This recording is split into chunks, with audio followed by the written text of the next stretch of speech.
Hello students, कैसे हैं आप लोग? आई होप आप लोग सब बढ़िया होंगे। तो चलिए कंटिन्यू करते हैं with next lecture of metallurgy. Last lecture में हम लोगों ने रिडक्शन की टेक्निक्स खत्म करी थी और इसके बाद हम लोगों ने देखा था क्या, रिफाइनिंग की टेक्निक्स, जो कि मेटलर्जी का मतलब किसी भी एलिमेंट की मेटलर्जी का, किसी भी मेटल की, बेसिकली किसी भी मेटल की मेटलर्जी का लास्ट पॉइंट होता है। ठीक, उसमें हम लोगों ने क्या क्या डिस्कशन कर लिया था? उसमें हम लोगों ने लिक्वेशन डिस्कस कर लिया था। इसके अलावा हम लोगों ने एक क्यूपलेशन करके डिस्कस किया था। इसके अलावा पोलिंग, क्यूपलेशन नहीं सॉरी, पोलिंग हम लोगों ने डिस्कस करी थी। फिर इसके अलावा डिस्टिलेशन हम लोगों ने डिस्कस कर लिया था। मैंने आप लोगों को बताया भी था कि भाई जब भी आप रिफाइनिंग की बात करते हो तो आपको वहां प्रिंसिपल क्या यूज हो रहा है, प्लस किन किन मेटल्स के लिए आप ये अप्लाई कर सकते हो, याद रखना पड़ेगा। बहुत ही ज्यादा यूनिक होती है, स्पेसिफिक होती है मेटल्स के लिए भी और साथ ही साथ उसके प्रिंसिपल के लिए भी। तो आपको दोनों चीजें याद रखनी पड़ेगी।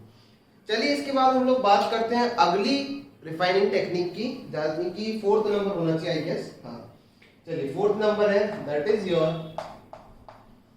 Pyro metallurgy. अगली जो रिफाइनिंग की टेक्निक है that is your pyrometallurgy. Pyrometallurgy अगर मैं समझाना चाहूं तो क्या होता है, सिंपली हम लोग इस तरीके के कंटेनर के अंदर क्या करते हैं, आपका जो इम्प्योर मेटल है वो रख देते हैं। ये आपका बेसिकली इम्प्योर मेटल हो गया। और यहां से हम लोग यहां से क्या करते हैं, एयर मारते हैं। एयर भी ऐसी नहीं, normally air at high temperature. High temperature पे आप हवा का झोंका मारते हैं। उससे क्या होता है, उससे जो आपका इम्प्योरिटीज है वो क्या हो जाती है, ऑक्सीडाइज हो जाती है और जो प्योर मेटल है वो आपका वहीं पर। क्लियर है बात, समझ में आ गई आपके? तो चलो देखते हैं क्या बात है।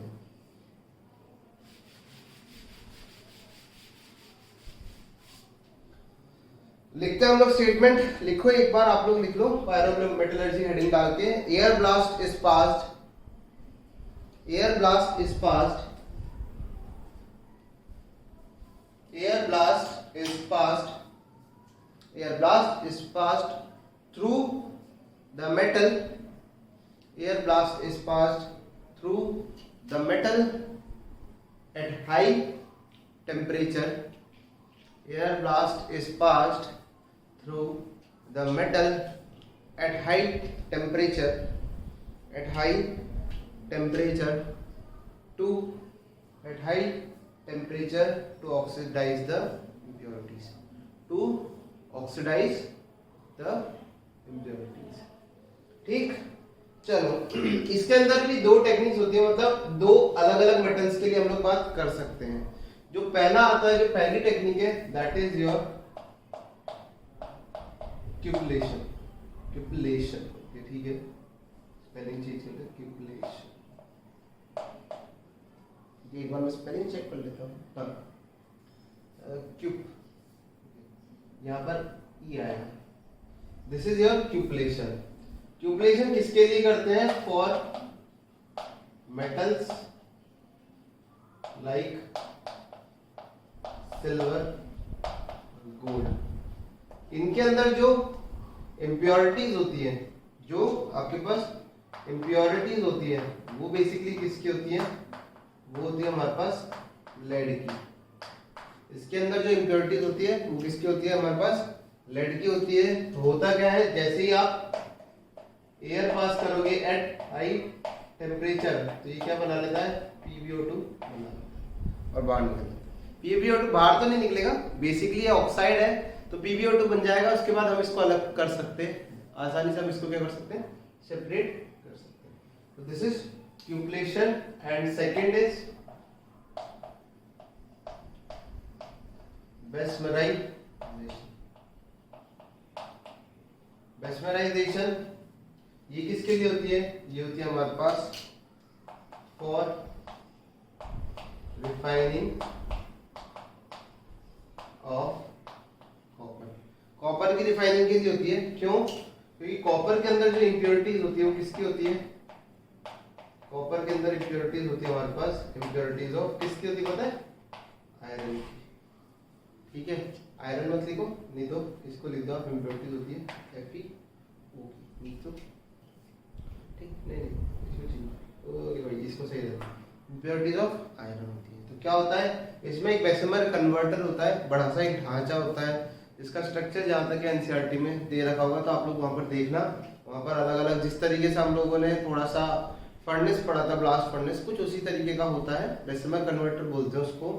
तो वहाँ पर भी क्या होता है आपका जो आयरन है भाई, आयरन ऑक्सीडाइज हो जाता है किसके अंदर, आयरन ऑक्सीडाइज हो जाता है FeO के अंदर। बैलेंस कर सकते हो रिएक्शन को, आपका जो आयरन है वो ऑक्सीडाइज हो जाता है किसके अंदर, FeO के अंदर। फिर इसको अलग करने के लिए अपन क्या डाल देते हैं, फ्लक्स। अब आयरन ऑक्साइड कैसा है, बेसिक है, तो फ्लक्स कैसा डालेंगे, एसिडिक। जब हमारे पास इम्प्योरिटी बेसिक होती है तो फ्लक्स एसिडिक होता है, तो ये डाल देते हैं और इससे बन जाता है हमारे पास FeSiO3, that is your slag. ठीक, मतलब बेसिमर कन्वर्टर के अंदर ये रिएक्शन होती है, इस तरीके से होता है। क्लियर है पॉइंट। तो FeSiO3 डाल देते हैं FeO प्लस SiO2 के साथ, तो ये होता है आपके पास पायरो मेटलर्जी। ठीक, this is again one of the methods for finding.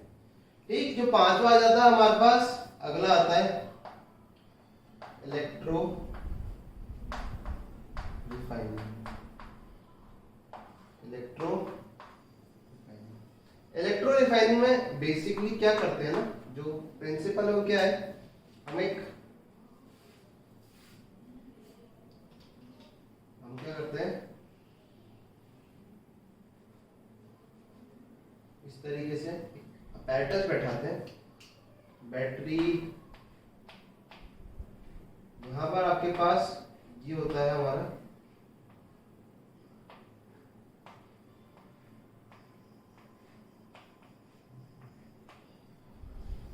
ठीक है, एक सेकेंड उल्टा कर दिया।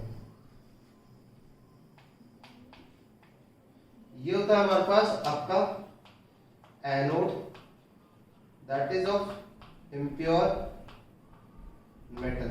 ये आपका इम्प्योर मेटल का एनोड ले लेते हो, कॉपर की बात कर रहे हैं फिलहाल। ठीक, और ये होता है आपके पास क्या, ये होता है आपके पास प्योर मेटल। ये क्या होता है आपके पास, प्योर मेटल होता है। क्लियर है, ये होता है आपके पास प्योर मेटल। अंदर क्या होता है आपके पास, ऑब्वियसली बात है सॉल्यूशन होगा, क्योंकि इलेक्ट्रोलिसिस करना है तो हमें सॉल्यूशन तो चाहिए होता है। This is solution of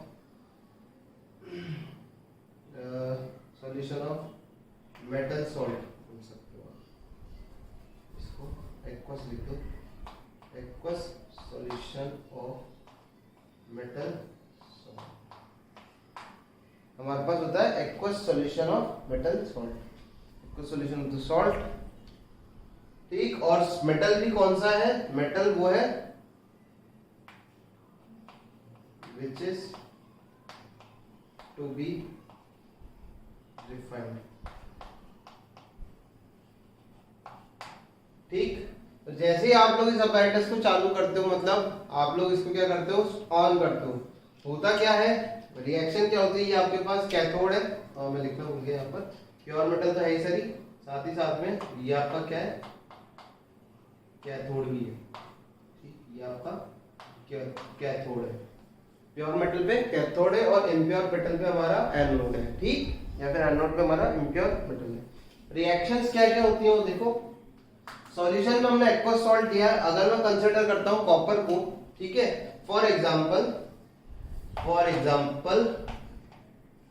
copper, आप कंसीडर कर लो किसको, कॉपर को, तो ये जो सॉल्यूशन होगा कॉपर के केस में होगा ये CuSO4, एक इलेक्ट्रोलाइट तो चाहिए ही चाहिए हमें, है ना, CuSO4 होगा यहाँ पर, जहां पर ये Cu2+ और SO4 2- में ब्रेक डाउन हो जाएगा।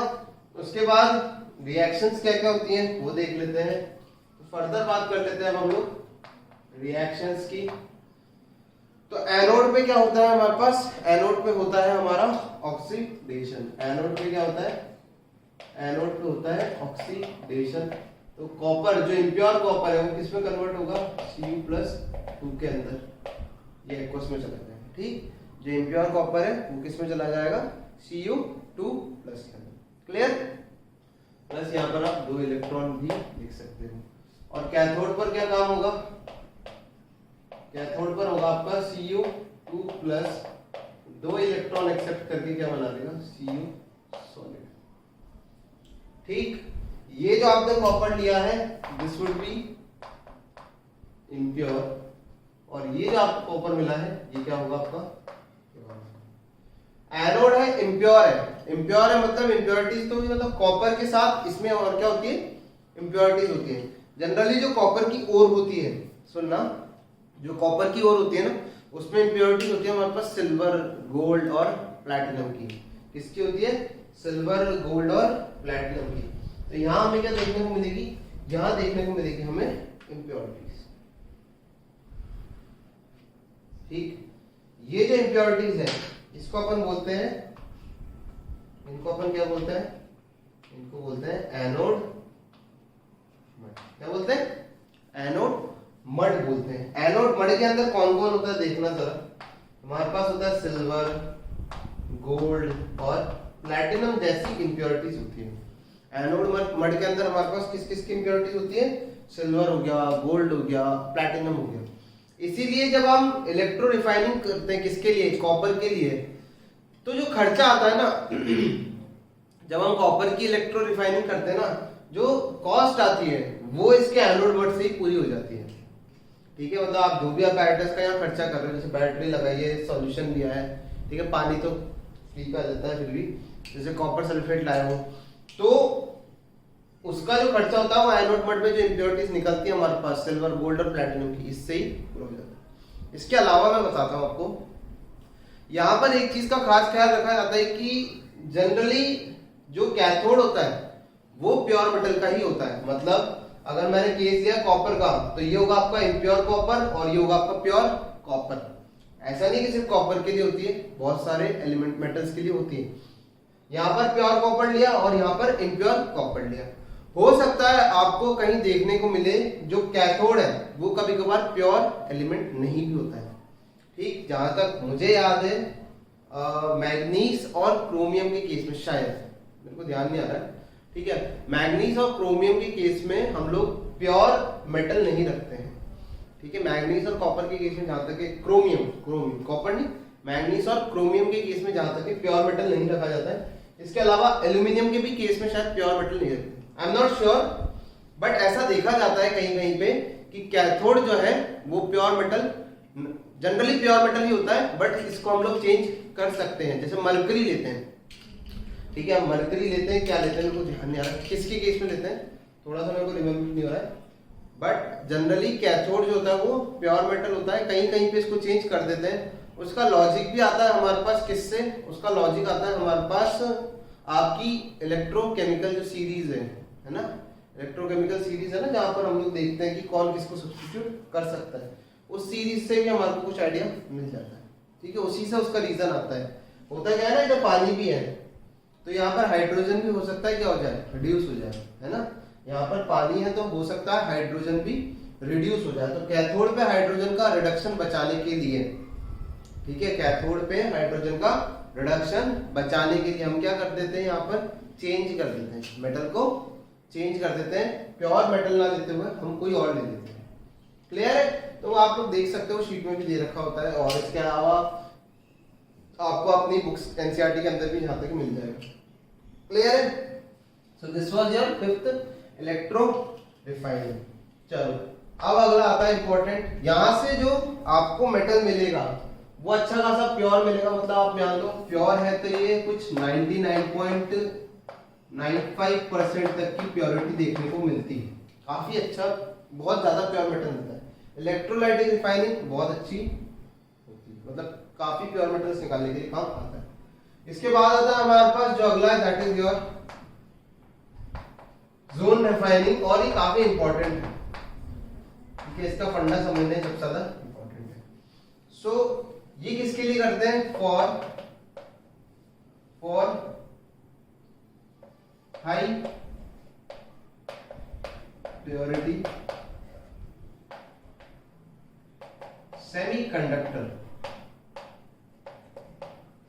और high purity semiconductors like boron हो गया हमारा, सिलिकॉन हो गया हमारे पास, जर्मेनियम हो गया। इसके अलावा हम लोग एक आधा एग्जांपल और देख लेते हैं, ठीक है। जर्मेनियम हो गया, गैलियम हो गया, ठीक है, और मतलब ये सेमीकंडक्टर्स के लिए करते हैं, फॉर हाई प्योरिटी सेमीकंडक्टर्स, ठीक। मतलब it is used to obtain, देख लो, टू ऑब्टेन, लिख दो, to obtain high purity semiconductors. तो इसमें फंडा क्या है, पहले तो इसके प्रिंसिपल की बात कर लेते हैं, क्योंकि इसका प्रिंसिपल बड़ा इंपॉर्टेंट है, ठीक है। बाकियों में प्रिंसिपल का इतना इशू नहीं था, बाकी आसानी से समझ सकते हैं। इसका प्रिंसिपल इंपॉर्टेंट है।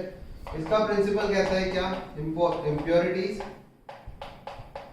impurities are more soluble in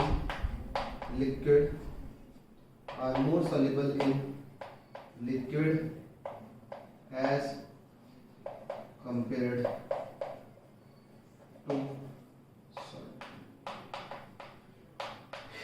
इनका क्या कहना है कि impurities are more soluble in liquid state, लिख लो चाहो तो कोई बुराई वाली बात नहीं है, ठीक है। इसको सॉलिड स्टेट। इनका क्या कहना है कि भैया इंप्योरिटी ज्यादा सॉल्युबल होती है किसके अंदर, लिक्विड फॉर्म के अंदर, as compare to solid. Basically यहाँ अपैरेटस कैसा होता है वो देखो, इस तरीके का हमारे पास जो आपका इम्प्योर मेटल है वो ले लेते हैं, ठीक है। सिलिकॉन मिलिकॉन जो भी है, जनरली सिलिकॉन के लिए होता है सारा काम, बट ऊपर जितने लिखे हुए सबके लिए यूज कर सकते हैं। यहाँ हम लोग क्या करते हैं, इम्प्योर मेटल ले लेते हैं इस तरीके का। इसके बाद क्या करते हैं, यहाँ पर एक क्या लगी रहती है, कॉइल लगी रहती है। क्या लगी रहती है, हीटिंग कॉइल लगी रहती है, क्लियर। क्या लगी रहती है, एक हीटिंग।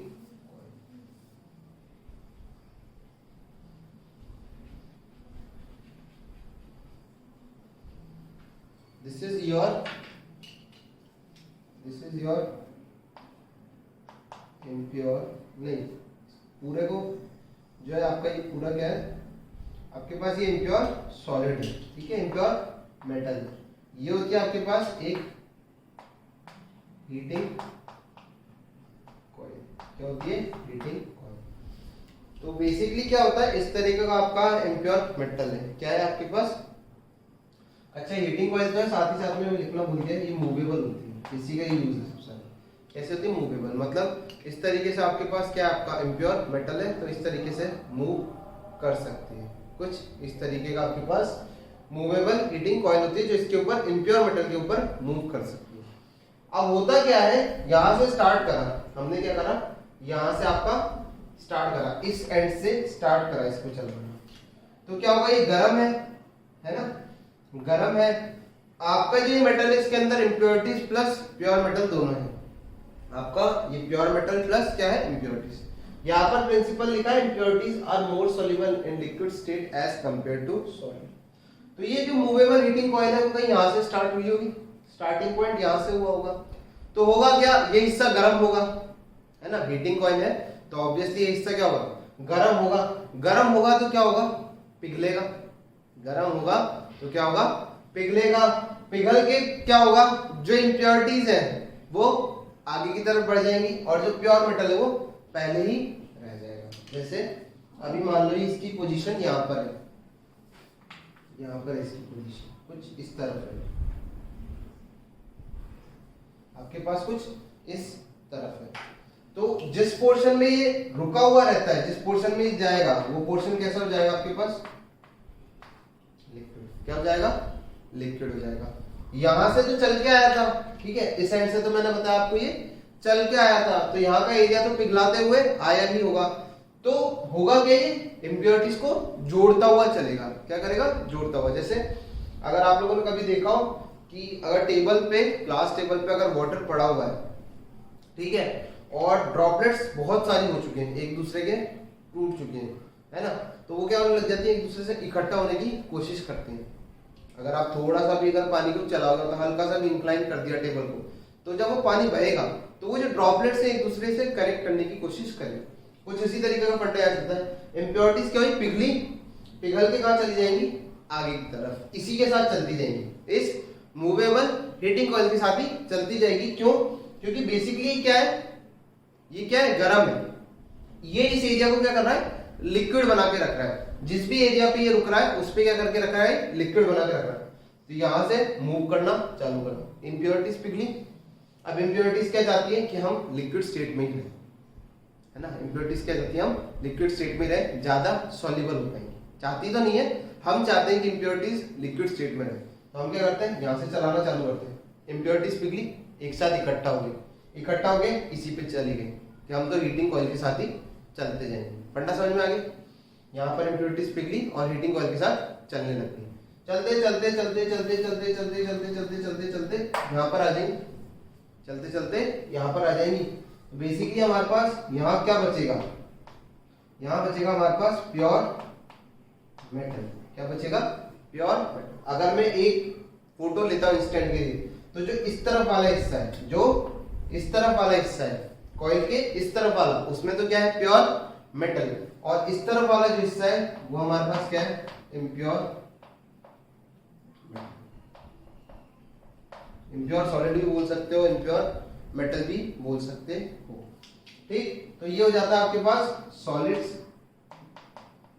सॉलिड से ही आपके पास प्योर मेटल है। और ये आपके पास क्या है, इसको आप लिख दो, दिस इज योर सॉलिड्स। ये भी अभी सॉलिड ही है बट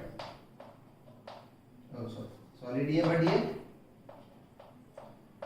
इम्प्योरिटी है, क्योंकि अभी ये यहाँ पर ही इधर तक पहुंचा नहीं है, तो इसलिए वो अभी सॉलिड है। और उसके अंदर भी आपका क्या है, अभी मेटल बचा हुआ है। क्लियर सी बात है। ठीक, ये प्रोसेस हम 2-3 बार करते हैं। हीटिंग कॉइल को बार बार इधर से उधर घुमाते हैं, फिर एक जो इम्प्योरिटीज है वो बल्क में यहाँ पर इकट्ठी हो जाती है। आपका प्योर मेटल एक तरफ रह जाता है और जो आपकी इम्प्योरिटीज है वो एक तरफ लंप बना लेती हैं, इकट्ठी हो जाती है। बाद में उनको काट के हम अलग करते हैं। समझ में आया क्या हुआ। ये कॉइल चलती है जहां जहां पर, वहां का हिस्सा गर्म होगा, मतलब पिघलेगी। इम्प्योरिटीज पिघली, एक साथ जुड़ जाएंगी, है ना। जुड़ने का मतलब होता है वो एक साथ सॉल्युबल हो जाती हैं। सॉल्युबल हो गई, फिर आप आगे इसको चलाओगे, वहां का पिघलेगी, वहां इनसे कनेक्ट होते हैं। तो धीरे धीरे ये बढ़ता जाएगा हिस्सा, और सारी इम्प्योरिटीज उधर चली जाएगी और प्योर मेटल आपका इस तरफ। क्लियर है मेरा पॉइंट। तो ये किसके लिए यूज करते हैं, zone refining to obtain high purity semiconductors. फंडा क्या है, impurities are more soluble in liquid state as compare to solid. Clear है पॉइंट। फटाफट से सारा कॉपी कर लो। अब हम बढ़ते हैं लास्ट प्रोसेस पे, that is your zone, sorry ये तो जोन रिफाइनिंग था।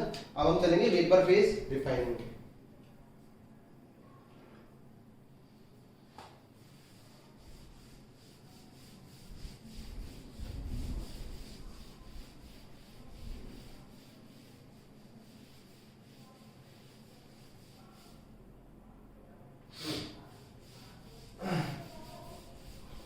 चलिए देखते हैं हम लोग अब अगला लास्ट जो मेथड है रिफाइनिंग का वो, और फिर उसके बाद हम लोग पढ़ेंगे इंडिविजुअल मेटल्स की मेटलर्जी।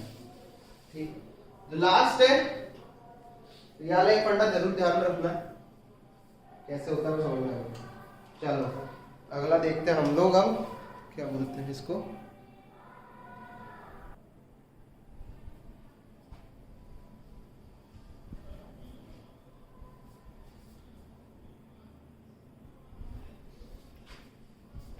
चलो अब हम देखते हैं अगला, यानी कि फाइनल जो है हमारे पास, दैट इज योर छठा हो गया। ठीक, सातवां है हमारे पास vapour phase refining. Vapour phase refining, तो जो इसका फंडा है पहले उसकी बात कर लेते हैं, फिर हम लोग देखेंगे किसके लिए करते हैं और क्या क्या प्रोसेस होते हैं, इंपॉर्टेंट होते हैं हमारे पास। ठीक, तो वेपर फेज रिफाइनिंग की अगर मैं बात करता हूं तो देखो भाई, वेपर फेज रिफाइनिंग में अपन क्या करते हैं, जो हमारा इम्प्योर मेटल होता है, जो हमारा इम्प्योर मेटल होता है, यानी कि इसमें मेटल भी है हमारे पास और प्लस हमारी इम्प्योरिटीज भी है। ठीक, इसकी हम एक रिएक्शन कराते हैं, किससे, किसी पर्टिकुलर एक रिएजेंट से। ठीक, जब हम इसकी किसी एक पर्टिकुलर रिएजेंट से क्या करते हैं, रिएक्शन कराते हैं, तो ये बना देता है एक वॉलेटाइल, क्या बन जाता है हमारे पास, volatile compound of metal.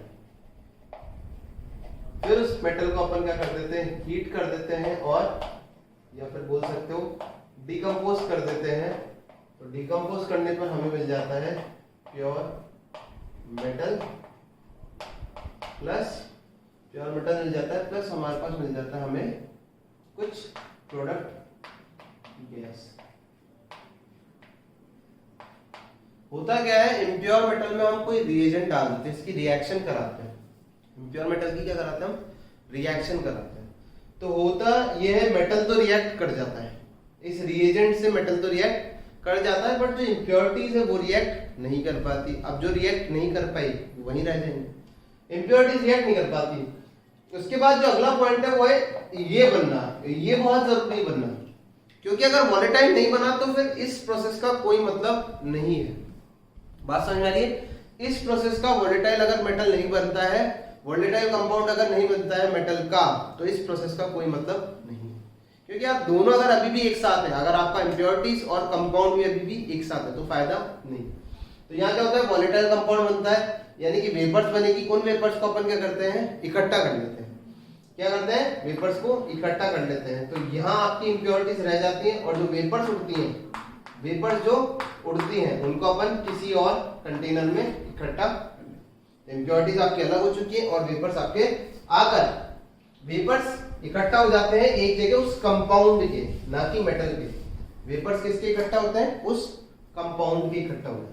Clear है बात समझ में आ गई? तो प्योर मेटल प्लस, फिर उसके बाद क्या करते हैं, जो वेपर वाला प्रोडक्ट था, जो वेपर वाला प्रोडक्ट था उसको हीट करते हैं, हीट करके वो डिकम्पोज हो जाता है, और pure metal plus product gas दे देता है। तो जो इसमें पहला प्रोसेस आता है, that is your Mond's process. जो हमारे पास पहला प्रोसेस आता है, that is your Mond's process. इसको लिख सकते हो used for nickel, refining of nickel, nickel की रिफाइनिंग में करते हैं। क्या होता है यहाँ पर मॉन्ड्स प्रोसेस में, निकल को रिएक्शन कराते हैं CO के साथ, ठीक है, कार्बन मोनोऑक्साइड के साथ जब रिएक्शन कराते हैं तो ये बनता है आपका NiCO4। कोऑर्डिनेशन में आपने एप्लीकेशन वाले पार्ट में ये जरूर पढ़ा भी होगा, ठीक है, कोऑर्डिनेशन में जरूर पढ़ते हैं आपके पास। क्लियर? और इसका जो टेम्परेचर होता है वो कुछ होता है आपके पास 330 to 360 केल्विन, 330 to 360 केल्विन। ये जो कंपाउंड बना है ये क्या बन गया आपके पास, वॉलेटाइल, प्लस आपके पास impurities as it is rarely. लिख रहा हूं वरना जरूरत नहीं होती, कहीं लिखने की जरूरत नहीं, मैं बता रहा हूं। इम्प्योरिटीज ऐसी की ऐसी ही रह गई, ये उड़ गया, उड़ने के बाद अपन ने इसको इकट्ठा कर लिया, फिर क्या कर दिया अपन ने, फिर इसको हीट कर दिया, हीट कर दिया, और टेम्परेचर होता है यहाँ पर कितना, 450 से 470 केल्विन। कितना होता है, 450 से 470 केल्विन होता है। तो ये टूट जाता है फिर से किसमें, निकल में, प्लस CO आपको एज अ गैस, मैंने बताया था यहाँ लिखा हुआ है प्रोडक्ट गैस, इस तरीके से बाहर निकल जाती है, और ये हो जाता है हमारा प्योर मेटल। ठीक, ये आपका प्योर मेटल बच जाता है। याद रखने का तरीका बड़ा आसान सा है, इसको इस तरीके से याद रख सकते हो, निमोडा, ठीक, निकल मॉन्ड्स प्रोसेस, ठीक, इस तरीके से याद रख सकते हो आप लोग अगर रखना चाहो। अदरवाइज अगर सिंपली याद रह जाता है तो कोई बड़ी बात नहीं होता, इतना कुछ हार्ड भी नहीं इसको याद रखना, ठीक है। याद रखने का तरीका निमोडा, ठीक। चलो आगे बढ़ते हैं अब हम लोग आगे। इसी में हमारे पास आ जाता है सेकेंड प्रोसेस। ये तो निकल के लिए था, अभी हमारे पास ऐसे कोई और मेटल्स भी हैं जिनके लिए सेम फंडा यूज करते हैं, बस रिएजेंट अलग होता है। क्या होता है, रिएजेंट हमारे पास अलग होता है। चलो देखते हैं।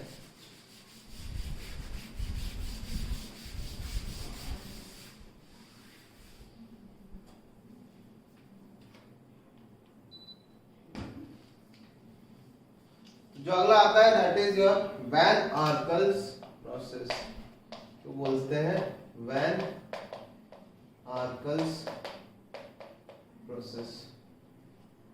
इसको याद रखने का तरीका किसके लिए यूज करते हैं, ये एक्चुअली एक पूरे ग्रुप के लिए यूज करते हैं, तो यूज्ड फॉर, ठीक है, किसके लिए, पूरे ग्रुप के लिए यूज करते हैं। तो उसमें आता है हमारे पास टाइटेनियम, जिरकोनियम, हाफियम, ठीक, तिजोरी हाफ। याद रखने का तरीका तिजोरी हाफ इस ग्रुप के लिए यूज करते हैं, है ना। और इसमें क्या करते हैं, रिएक्शन अगर देखना चाहें, जैसे टाइटेनियम है, टाइटेनियम की रिएक्शन किससे कराते हैं, टाइटेनियम की रिएक्शन कराते हैं I2 से, 2 टाइम्स ले लो, रिएक्शन बैलेंस भी करनी, ठीक है, टाइटेनियम की या फिर जिरकोनियम ले लो, ठीक है, जैसे टाइटेनियम की भी होती है। जिरकोनियम की रिएक्शन कराते हैं और क्या बनाते हैं हम लोग यहाँ पर, पहले बनाते हैं ZiO, again this is a volatile compound, ये क्या होता है, एक वॉलेटाइल कंपाउंड होता है। फिर इस जिरकोनियम को हम लोग अराउंड हीट करते हैं 1400 केल्विन पर, हीट नहीं करते एक्चुअली, यहाँ पर एक चीज लिखते हैं इलेक्ट्रिक स्पार्क, नहीं सॉरी स्पार्क इन आर्क, ठीक है, स्पार्क अलग चीज, आर्क, इलेक्ट्रिक आर्क देते हैं, उसकी वजह से जो टेम्परेचर है काफी ज्यादा देखने को मिलता है और कंट्रोल्ड भी होता है। जब भी आप इलेक्ट्रिक आर्क का यूज करते हो तो आप 2000 डिग्री सेंटीग्रेड तक का टेम्परेचर हासिल कर सकते हो इन अ कंट्रोल्ड वे। अगर इतना ही मुझे कुछ जलाना पड़ जाए तो वो एक अनकंट्रोल्ड प्रोसेस हो जाता है, तो बेटर होता है कि इलेक्ट्रिक आर्क का यूज आप कर सकते हो। वापस हमें क्या मिल जाता है, जिरकोनियम प्लस 2I2, ये गैस होती है, और ये जो जिरकोनियम हमें मिलेगा that would be your, okay, ठीक। तो ये लास्ट मेथड था हमारे पास, that is vapour phase refining, ठीक है, वेपर फेज रिफाइनिंग था, जिसमें हम लोग किसके लिए यूज करते हैं, एक मेटल लेते हैं प्योर, उसकी रिएक्शन कराते हैं किसी रिएजेंट से और एक कंपाउंड बनाते हैं वॉलेटाइल। जो कंपाउंड कैसा होना चाहिए, वॉलेटाइल होना चाहिए नेचर में, मतलब आसानी से हीट करने पर, वॉलेटाइल का मतलब होता है आसानी से एक हीट करने पर, ऐसा नहीं रखा रखा उड़ जाए। वॉलेटाइल मतलब बहुत ही हल्के से टेम्परेचर पे जैसे ही आप उसको हीट करते हो, जैसे ही आप उसको हीट करते हो वो तुरंत गैस में कन्वर्ट हो जाए। एग्जांपल बताइए, कैम्फर होता है आपका, ठीक है, तो हीट करना पड़ता है, रखे रखे ना उड़े, रखे रखे ना उड़ने, रखे रखे उड़ता नहीं है। वॉलेटाइल मतलब हल्का सा टेम्परेचर दिया और वो उड़ जाए, यहाँ पर उड़ जाता है। और उसमें दो प्रोसेस है, एक बॉन्ड्स और एक किसके लिए, और एक है वैन आर्कल्स प्रोसेस, तिजोरी हाफ इसके लिए, और मॉन्ड्स निकल निमोड़ा, ठीक। तो यहाँ पर अपने पास खत्म होते हैं सारे रिफाइनिंग की टेक्निक्स। अब हम लोग स्टार्ट करने जा रहे हैं क्या, अब हम लोग स्टार्ट करने जा रहे हैं इंडिविजुअल मेटलर्जी। क्या स्टार्ट करने जा रहे हैं, इंडिविजुअल मेटलर्जी। उसको स्टार्ट करने से पहले मैं आपको बता देता हूँ, अब जो लेक्चर्स आएंगे, मतलब आज के बाद वाला जो लेक्चर जो भी आएंगे, उनका जो टाइम स्पैन है वो बहुत छोटा होगा, ठीक है। अब जो इसके बाद वाले लेक्चर्स होंगे उनका टाइम स्पैन बहुत छोटा होगा, लमसम आप मान लीजिए 15 to 20 मिनट्स या 20 to 25 मिनट्स मैक्सिमम होगा। ऐसा क्यों होगा, क्योंकि हम लोग एक दिन में एक ही मेटल की मेटलर्जी डिस्कस करेंगे, एक दिन में हम एक ही मेटल की मेटलर्जी डिस्कस करेंगे। उसका लॉजिक क्या है, उसका लॉजिक है कि आपको याद करने में, जब आप उसको रिवाइज करोगे तो बार बार आप एक ही चीज पढ़ोगे, ठीक है। आप क्या है, एक ही मेटल की मेटलर्जी को जब बार बार पढ़ोगे तो आपको आसानी से वो याद हो जाएगा। दो की करा दूंगा कोई मतलब नहीं है, मैं तो पढ़ा सकता हूँ बट आप लोग याद नहीं रख पाओगे, क्लियर है। तो स्टार्ट करते हैं विद मेटलर्जी ऑफ आयरन, ठीक। तो आप लोग इसको कॉपी कर लो फटाफट से।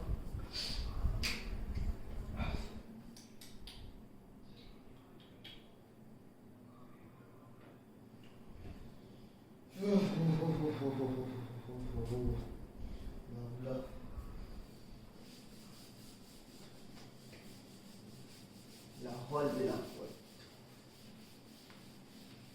चल भी एक ही बोर्ड पर आते हैं, लिखे होते हैं।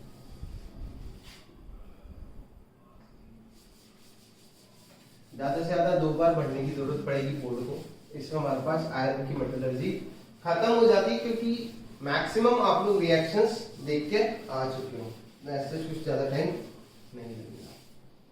चलिए हेडिंग डाल लेते हैं, दैट इज योर हेडिंग है हमारे पास मेटलर्जी ऑफ। ठीक, अब हम बात करने जा रहे हैं मेटलर्जी ऑफ आयरन। तो जो पॉइंट्स हम लोगों ने अभी तक देखे किसी भी मेटलर्जी के अंदर, हमने अभी तक किसी पर्टिकुलर मेटल की मेटलर्जी नहीं करी है, बट जो भी पॉइंट्स थे वो यहाँ पर इस्तेमाल होंगे। तो जो सबसे फर्स्ट आता है, जो सबसे पहला पॉइंट आता है, दैट इज योर कॉन्सेंट्रेशन। अच्छा, इसकी ओर, सॉरी, एक काम करते हैं, इसकी पहले ओर लिख लेते हैं। तो जो इसकी मेन ओर होती है वो होती है हमारे पास Fe2O3.2H2O, that is your hematite. इसकी जो मेन ओर होती है हमारे पास, that is Fe2O3.2H2O, that is hematite. Clear? Hematite होती है। तो जो पहला पॉइंट है दैट इज योर कॉन्सेंट्रेशन, कि किस तरीके से इसकी कॉन्सेंट्रेशन हम करेंगे। तो कॉन्सेंट्रेशन के हमारे पास दो तरीके, वहां पर भी लिखाया था, मैं भी याद दिला देता हूं। पहला तो आप इस्तेमाल कर सकते हो कौन सा, ग्रेविटी सेपरेशन। एक तो आप इस्तेमाल कर सकते हो ग्रेविटी सेपरेशन, और दूसरा क्योंकि ये आयरन की ओर है और इसके हम लोग अंदर देख चुके हैं जो इम्प्योरिटीज होती है वो किसकी होती है, सिलिका की होती है। तो यहां पर आप क्या यूज कर सकते हो, मैग्नेटिक। वो मैग्नेटिक क्या होता है, that is your magnetic separation. आप ग्रेविटी सेपरेशन भी यूज कर सकते हो और मैग्नेटिक सेपरेशन वाला मेथड भी यूज कर सकते हो, दोनों ही अलाउड है। कॉन्सेंट्रेशन हो गया, इसके बाद ओर को कन्वर्ट करना है उसके करस्पॉन्डिंग ऑक्साइड के अंदर। तो फिर आ जाता है इसमें कैल्सीनेशन। क्या आता है, कैल्सीनेशन। जैसे ही आप इसका कैल्सीनेशन करोगे क्या होगा, Fe2O3 को सिर्फ हम क्या करने वाले, हीट करने वाले हैं। यहां पर लिख सकते हो आप एब्सेंस ऑफ O2, ठीक, in absence of O2O, Fe2O3.2H2O। जैसे ही आप इसको हीट करोगे, पानी का जो यूनिट है, पानी के जो मॉलिक्यूल्स है वो अलग हो जाएंगे और सूख जाएगी। बेसिकली यहाँ पर क्या होता है, मॉइस्चर हट जाता है, या फिर जो ये वाटर क्रिस्टलाइजेशन है वो खत्म हो जाता है। इसके बाद बात करते हैं हम लोग रोस्टिंग की। ठीक, अब रोस्टिंग सुनते ही दिमाग में आएगा कि ये पहले से ही एक ऑक्साइड हो रहे हैं, तो फिर रोस्टिंग क्यों कर रहे हैं। ठीक, पहले से तो ऑक्साइड हो रहे सर, तो फिर क्यों रोस्टिंग कर रहे हैं। रोस्टिंग इसलिए कर रहे हैं क्योंकि होता क्या है, यहाँ पर आपको FeO देखने को मिल जाता है, थोड़ा बहुत ही सही, ठीक है, थोड़ा बहुत ही सही यहाँ पर आपको FeO देखने को मिल जाता है। तो हम क्या चाहते हैं, एक सेकेंड, आपको यहाँ क्या है, FeO देखने को मिल जाता है।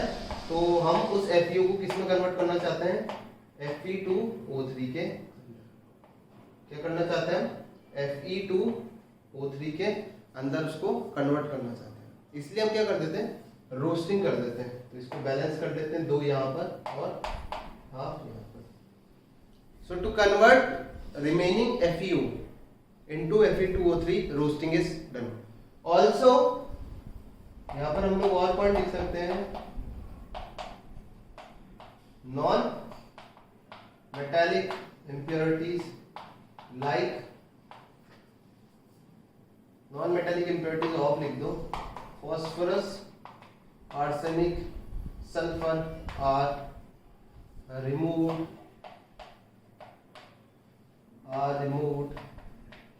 by forming volatile oxides of them। volatile oxide basically क्या होता है, इस ओर के अंदर Fe2O3 हेमेटाइट के अंदर आपने यहाँ हीट करा तो ये बची, इस ओर के अंदर आपके पास जो इम्प्योरिटीज होती है कौन सी, नॉन मेटालिक वाली। देखो जनरली होती है, नॉन मेटालिक इम्प्योरिटीज जनरली होती है फास्फोरस, आर्सेनिक और सल्फर मिल ही जाता है। तो इनको हटाने के लिए अपन क्या करते हैं, इनके वोलेटाइल ऑक्साइड बना देते हैं। क्या करते हैं, वोलेटाइल ऑक्साइड। तो रिएक्शन एक बार फिर से देख लेते हैं। तो P4 फास्फोरस रिएक्ट करके O2 से क्या बनाएगा, P5O, है ना, ये बनता है ना, या फिर क्या बनता है, P4O10, P5, यहाँ बन जाएगा P4O10। बैलेंस करना है, यहाँ पर आप 5 लिख दो, ठीक। इसी तरीके से जो सल्फर है वो रिएक्ट करेगा ऑक्सीजन से और क्या बना देगा, SO2 गैस, वोलेटाइल। ये भी एक गैस होती है, वोलेटाइल। इसके अलावा आर्सेनिक रिएक्ट करेगा कुछ इस तरीके से और क्या बना लेगा, AS2O3 की वोलेटाइल इम्प्योरिटीज। तो कैल्सिनेशन क्यों करा, पानी हटाने के लिए, क्योंकि ऑक्साइड हो रहे हैं तो ऑक्सीजन की प्रेजेंस में हीट करने की जरूरत नहीं थी, पानी हटाने के लिए कैल्सिनेशन करा। और रोस्टिंग इसीलिए करी ताकि एक तो बचा हुआ FeO कन्वर्ट हो जाए Fe2O3 के अंदर, प्लस जो नॉन मेटालिक इम्प्योरिटीज है वो यहाँ से हट सके। क्लियर है। चलिए फोर्थ आ जाता है हमारे पास, जगह है क्या, चलो इसके लिए जगह जाते हैं। फोर्थ आ जाता है हमारे पास, सॉरी, रिडक्शन, ठीक, रिडक्शन। और इस प्रोसेस को अपन ने नाम दिया था स्मेल्टिंग, क्योंकि हम इसमें कार्बन से रिडक्शन करने वाले हैं ब्लास्ट फर्नेस के अंदर।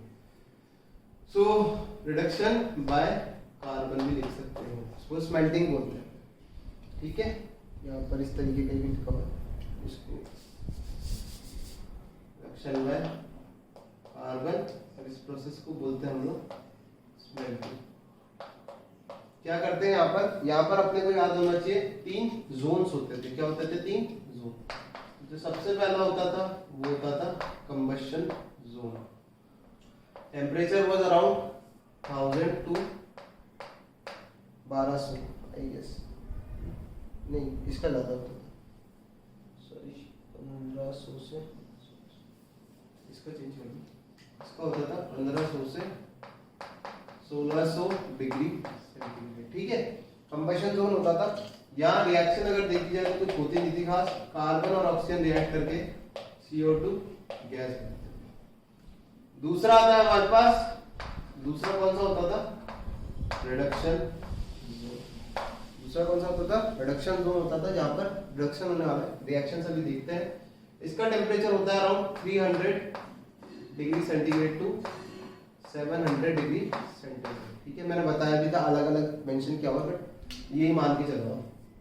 रिडक्शन जोन में जो सबसे पहली रिएक्शन होती थी वो होती थी हमारे पास, जो CO2 है वो कार्बन से रिएक्ट करके क्या बनाता था, CO गैस, जो कि कार्बन, जो कि आयरन की रिडक्शन के लिए, आयरन की मेटलर्जी के लिए मेन रिड्यूसिंग एजेंट यही होता है ना।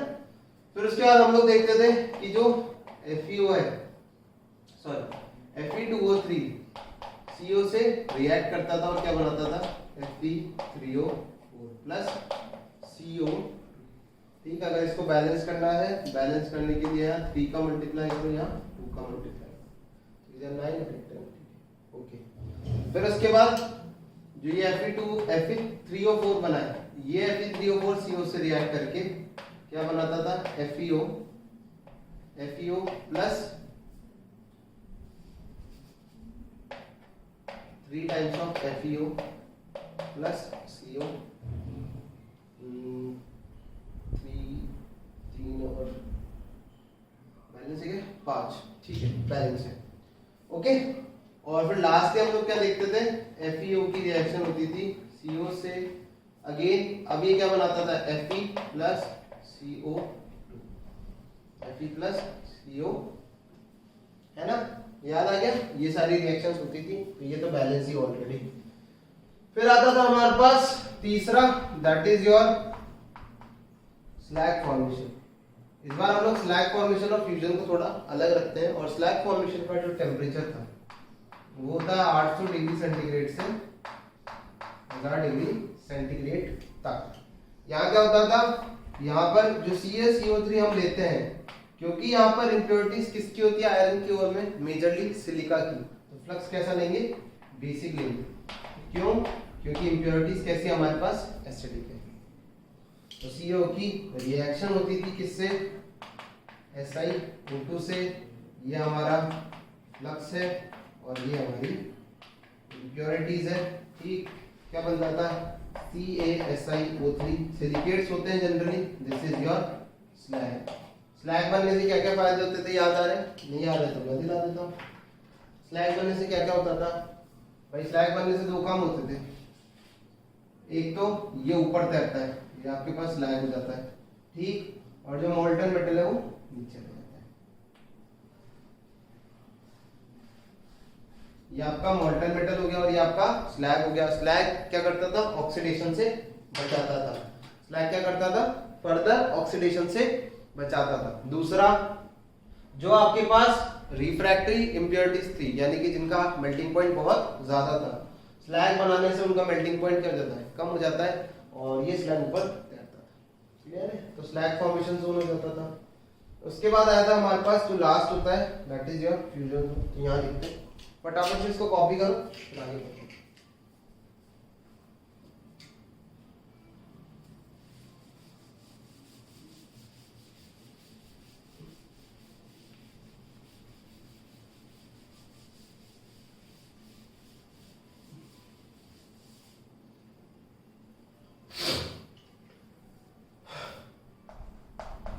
लास्ट जो आता है हमारे पास वो होता है आपका फ्यूजन जोन। टेम्परेचर अराउंड होता है हमारे पास कितना? 1200 से 1500 डिग्री सेंटीग्रेड होता है। ठीक, यहाँ पर हम लोग आयरन को ऑब्टेन करते थे इन लिक्विड फॉर्म। तो मैं बात नहीं करूंगा उसके बारे में। यहाँ पर जो आयरन ऑब्टेन होता है, जो आयरन ऑब्टेन होता है वो क्या होता है? Pig iron. क्या होता है? पिग आयरन होता है। पिग आयरन कमर्शियली मतलब इंडस्ट्रियली किसी भी यूज का नहीं होता है। जो पिग आयरन है वो इंडस्ट्रियली किसी भी यूज का नहीं होता है। अगर बात करता हूँ कंपोजिशन की, तो यहाँ पर जो कंपोजिशन होता है दैट इज 93% आपका आयरन होता है प्लस 5% आपके पास कार्बन होता है। ठीक, 93% के आसपास आपका आयरन होता है और 5% के आसपास आपका कार्बन होता है। तो क्या करते हैं हम? इस पिग आयरन को कन्वर्ट करते हैं किसके अंदर? कास्ट आयरन के अंदर। किस तरीके से? इसमें डाल देते हैं हम स्क्रैप आयरन। इसको हम क्या करते हैं? स्क्रैप आयरन डाल देते हैं इसके अंदर। स्क्रैप आयरन डालने से ये कन्वर्ट हो जाता है किसके अंदर? कास्ट आयरन के। फिर अगर मैं बात करता हूँ कास्ट आयरन की, तो कास्ट आयरन बेसिकली होता है आपके पास कितना? कास्ट आयरन में आपका जो कार्बन का परसेंटेज होता है, कार्बन होता है क्या? 2 से नहीं 2.5 से 5% जो कार्बन होता है कास्ट आयरन के अंदर। कास्ट आयरन फिर दो कैटेगरी में होता है आपके पास। एक होता है हमारे पास व्हाइट कास्ट आयरन और एक होता है हमारे पास ग्रे कास्ट आयरन। ठीक, यहाँ पर जो कार्बन है ग्रे, तो ग्रे फॉर ग्रेफाइट। यहाँ पर हम लोग लिख सकते हैं कार्बन जो हमारे पास है, यहाँ पर carbon present in form of graphite. यहाँ पर जो कार्बन होता है वो ग्रेफाइट की फॉर्म में प्रेजेंट होता है। यहाँ पर जो कार्बन प्रेजेंट होता है, carbon present in form of Fe3C। This is your cementite. क्या होता है ये होता है आपका सीमेंटाइट Fe3C। और इसी के क्या होते हैं हमारे पास? व्हाइट फ्लेक्स होते हैं। क्या होते हैं? व्हाइट फ्लेक्स होते हैं। इसीलिए इसको व्हाइट बोलते हैं कास्ट आयरन और इसको ग्रे कास्ट आयरन हम लोग बोलते हैं। ठीक, फिर बात कर लेते हैं हमारे पास अगला। ये सिर्फ आयरन के, अब आयरन के बारे में चालू हो चुका है, उसकी मेटलर्जी खत्म हो चुकी है। अब हम लोग आयरन के बारे में ही बात कर रहे हैं। अगला आ जाता है हमारे पास रॉट आयरन। ठीक, this is your purest form of iron. Purest form of iron. ये Fe का प्योरेस्ट फॉर्म होता है, क्योंकि इसके अंदर जो कार्बन परसेंटेज है, जो यहाँ पर कार्बन परसेंटेज होता है वो होता है अराउंड 0.2%। क्या होता है? कार्बन परसेंटेज हमारे पास 0.2% के अराउंड होता है रॉट आयरन के अंदर। अगला जो पॉइंट है, अगला है आपका, नहीं देख देता इसको,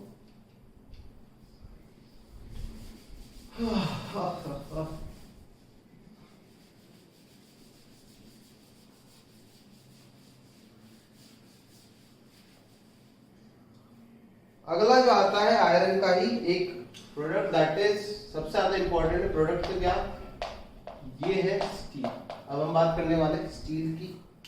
स्टील क्या होता है पता होगा, घर में आप आए दिन देखते हो, steel is an alloy of iron and. Steel क्या होता है? एक एलॉय होता है, किसका? आयरन का और कार्बन का। यदि आप आसपास कहीं पे भी यदि आप अपने आसपास कहीं पे भी लोहा देखते हो तो वो स्टील ही है। आप कभी भी रॉट आयरन नहीं देख सकते हो। इसके अलावा रॉट आयरन की प्रॉपर्टीज में लिख सकते हैं हम लोग, हाईली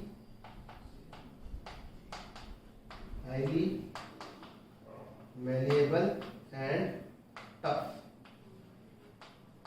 ठीक है, काफी टफ होता है, मतलब स्ट्रॉन्ग होता है। मैलेबल भी होता है, स्ट्रॉन्ग होता है। स्टील जहां पर भी आप देखते हो, जिधर भी आपकी नजर पड़ेगी वो सब एक स्टील है। लमसम हमारे पास कुछ 400 ग्रेड्स ऑफ स्टील होता है। 400 ग्रेड्स ऑफ स्टील हम लोग देखते हैं। आप लोगों के स्टील तो होता है कि हाँ बर्तनों में जो गया स्टील हो गया, ठीक है, ऐसा नहीं है। ऑलमोस्ट 400 ग्रेड्स ऑफ स्टील होती है। उन 400 ग्रेड्स में क्या होता है, सब में कार्बन का जो रेशियो है, मतलब आयरन और कार्बन का जो परसेंटेज है, सबके अंदर क्या होता है? अलग होता है। किसी के अंदर ज्यादा होता है और किसी के अंदर कम होता है। ठीक, तो steel is an alloy of iron and carbon. जो भी आप देखते हो वो सब क्या है? स्टील है। प्योर आयरन हम लोग इसलिए नहीं देखते हैं क्योंकि वो इतना यूजफुल नहीं है। ठीक है, जो प्योर आयरन होता है वो हमारे पास इतना यूजफुल नहीं होता है, तो इसलिए हम उसको देखते भी नहीं है। जो हम लोग देखते हैं आसपास वो सब क्या है? क्लियर है पॉइंट मेरा? ठीक, तो ये थी आयरन की मेटलर्जी। एक दिन में एक ही मेटलर्जी पढ़ेंगे। आज आयरन की पढ़ ली, नेक्स्ट क्लास में हम देखते हैं किसी और मेटल की, जहां तक कॉपर ही होगा, कॉपर मैग्नीज कुछ भी हो सकता है। ठीक, तो नेक्स्ट क्लास में हम लोग दूसरी मेटलर्जी पढ़ेंगे। फिलहाल इसको रिवाइज कर लेना, इससे बहुत सारी चीजें आपको याद आ जाएगी रिलेटेड टू मेटलर्जी। क्लियर है?